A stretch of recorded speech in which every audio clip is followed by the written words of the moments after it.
Hey, friends. Welcome back for more Halloween. Bela Lugosi was, in some ways, a tragic figure. He was a big star, and through no fault of his own, really, he lost it all. His starring turn as Dracula made him immortal, but maybe not in the way he wanted. Say, he was so good as Dracula, he got typecast as a horror villain, when what he really wanted to do was play romantic leading roles and heroic roles. He only got a paltry amount of those. Why? Well, mostly it was because of his heavy accent. He was born in a part of Hungary that later became, ironically, or appropriately enough, depending on your point of view, part of Romania, which is Dracula and werewolf country. Unlike Boris Karloff, or even Peter Lorre, or Charles Boyer, his accent marked him, and the studios would never let him forget it. And Lugosi had another problem. He suffered from sciatica, a painful nerve disorder in the lower back. He had to take morphine and later methadone for it. And he got hooked on the stuff. He drank a lot, too. After the initial horror cycle ran its course, he was relegated to Poverty Row Studios, and at the end, to Ed Wood movies. But some of those movies he made at Monogram and PRC and those outfits have some merit. So this time, I thought we'd take a look at some of those movies. First up, Night Monster from 1942. Now, this here DVD was sent to me off of my wish list by one of my viewers, Hunter. Thanks, man! Honestly, I don't think I'd ever seen this one before, so it was a treat. In this one, a millionaire is crippled due to the possible incompetence of 3 doctors. Years later, one night, he invites these 3 to his mansion on the pretext of making a donation to their hospital or whatever. And then, people start getting bumped off. But who's the killer? Here, Bela Lugosi gets top billing, but he isn't really the star. He plays a butler. Doesn't have too much to do, but the billing points to his name being a box office draw. Another hero of Halloween, Lionel Atwill, also gets star billing. I love Lionel Atwill. He plays one of the doctors, but he's not really the star either. The star is more likely Irene Hervey. She was in a metric ton of things over her career, especially later on TV. She was in Destry Rides Again with Jimmy Stewart and Marlene Dietrich, and as William Powell's wife in Mr. Peabody and the Mermaid.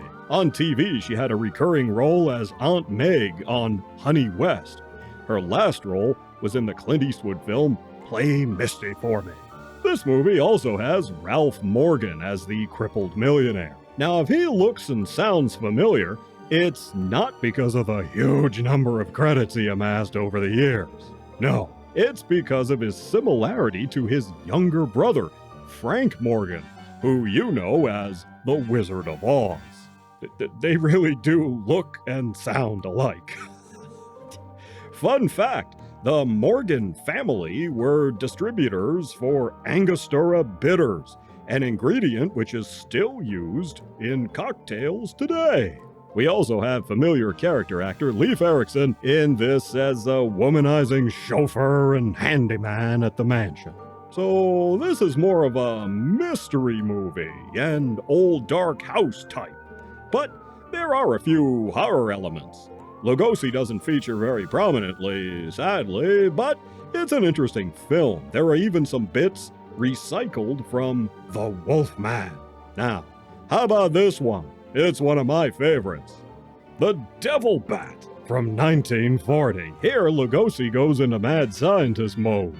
He works for a family that makes cosmetics, and he holds a grudge against them for what he perceives as being cheated out of millions over a cold cream formula. But Lugosi plays it close to his vest, passing himself off as a friendly doctor and research scientist and friend to this family. Secretly, he develops two things. One is a way to make killer bats grow to giant size. Apparently, he uses the equipment from Frankenstein's lab to make this happen. He also develops a scent that the killer bat hates, and passes this off as a new aftershave lotion, which he has members of this family try out.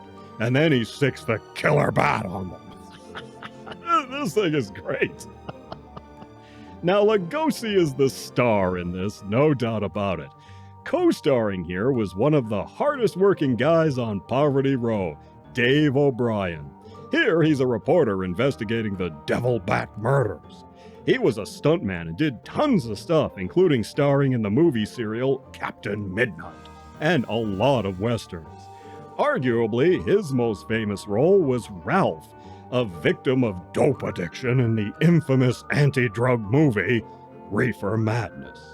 The Devil Bat is in the public domain, so yeah, you can find it for free on YouTube or Amazon, but those are chopped up, raggedy prints, not worth your time.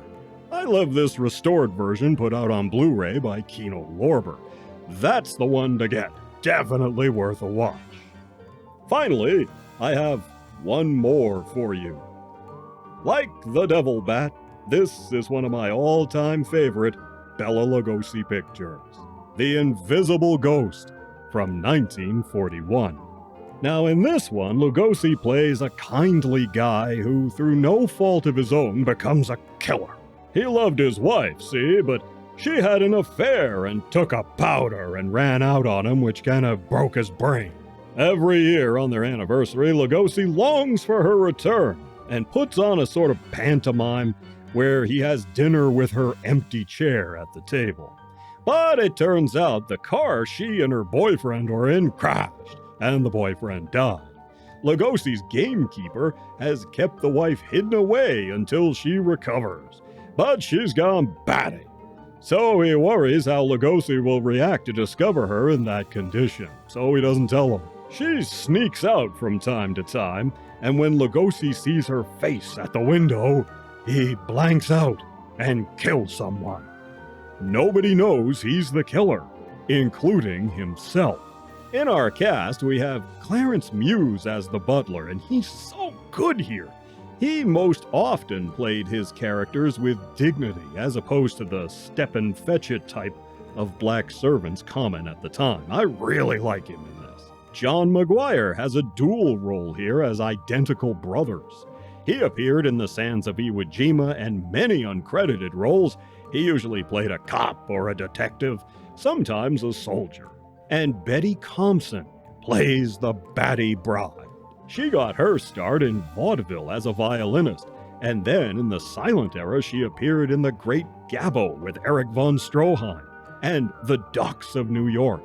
Her roles started to dry up in the 1930s, though, and she was relegated to bit parts until she retired. Here she brings the creep factor as the batty bride.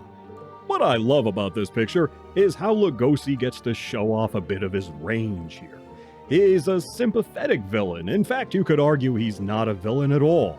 And unlike most of the Poverty Row productions, this one sports interesting camera angles and dolly shots, which elevates the invisible ghost above other typical similar productions. So most of these movies were made on the cheap by Poverty Row Studios. But they all have interesting things going on, and they're all fun. Lugosi was able to deliver in them, even if the role was small, and he kept on working. So he's always been a familiar face in these low-budget horror outings, which have been seen over and over on TV.